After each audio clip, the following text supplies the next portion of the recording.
Ukraine के कई और इलाकों पर रूस का झंडा फहराया जा चुका है, लेकिन पुतिन को यूक्रेन से युद्ध में सबसे बड़ा झटका भी लगा है। इस तौर पर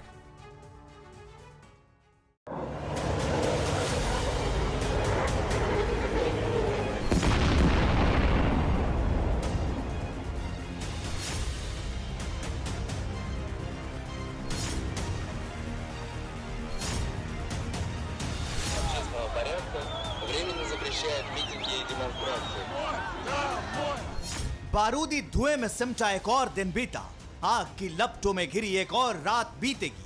यकीन न हो तो इन तस्वीरों को देख लीजिए। ऐसा वार पलटवार और ऐसा हाहाकार पहली बार दुनिया देख रही है।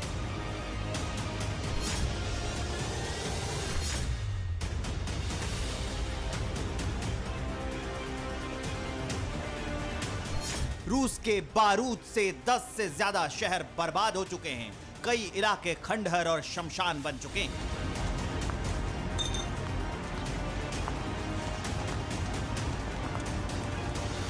सड़कें बमबारी की दहशत से सूनी हो गई हैं और अब असली युद्ध शुरू हो चुका है।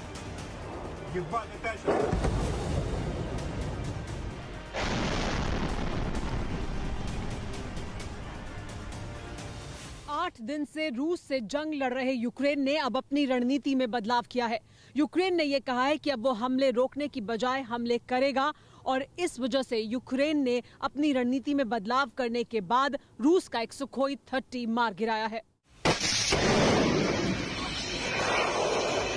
ये तस्वीरें उसी वक्त की हैं जब यूक्रेन ने एयरपिन में रूस के Su-30 फाइटर जेट को मार गिराया। 2 दिन पहले भी यूक्रेन ने रूस के 2 सुखोई फाइटर जेट मार गिराए थे, लेकिन पुतिन को पहली बार इससे भी बड़ा झटका लगा है। यूक्रेन युद्ध में रूस के मेजर जनरल की मौत हो गई, जिसका नाम है आंद्रेई सुकोवेत्स्की। यूक्रेन की जंग में रूस ने खुद 498 सैनिकों के शहीद होने की बात कबूल की है, लेकिन यूक्रेन का दावा है कि उसने अब तक रूस के 9000 जवान, 30 फाइटर प्लेन और 31 हेलीकॉप्टर, 217 टैंक समेत हथियारों की बड़ी खेप तबाह कर दी है। जंग लंबी खिंचने से पुतिन का पारा हाई है, इसलिए रूसी फौज ने अब आर पार की लड़ाई शुरू कर दी है।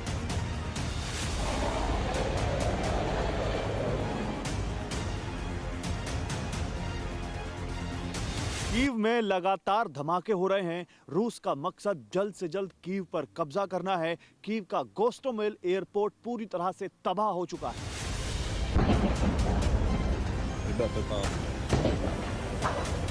धू धू कर जलते टैंक और काले धुएं में सिमटी कायनात। ये तस्वीरें कीव के गोस्टोमेल एयरपोर्ट की है, जहां रूस के मिसाइलें वज्र बनकर गिरी तो सब कुछ खाक हो गया।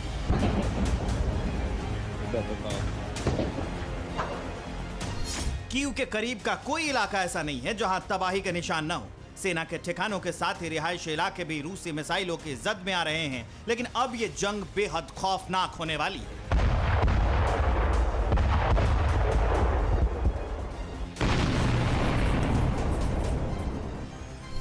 अमेरिका से 200 से ज्यादा स्टिंगर मिसाइलें यूक्रेन पहुंच चुकी हैं। जर्मनी ने भी 500 स्टिंगर मिसाइल यूक्रेन रवाना कर दी है। नीदरलैंड भी यूक्रेन को 200 स्टिंगर मिसाइल दे रहा है। जर्मनी ने 1000 एंटी टैंक हथियार और 500 मिसाइल दी है। Sweden 5000 anti tank rockets Ukraine को दे रहा है। हथियारों की बड़ी खेप यूक्रेन पहुंच चुकी है, इसलिए यूक्रेन ने बचाव की बजाय आक्रामक होने का ऐलान कर दिया है। वहीं रूस ने भी अपने S-400 डिफेंस सिस्टम को एक्टिव कर दिया है। साफ है कि आज की रात यूक्रेन में जंगी कयामत ला सकती है।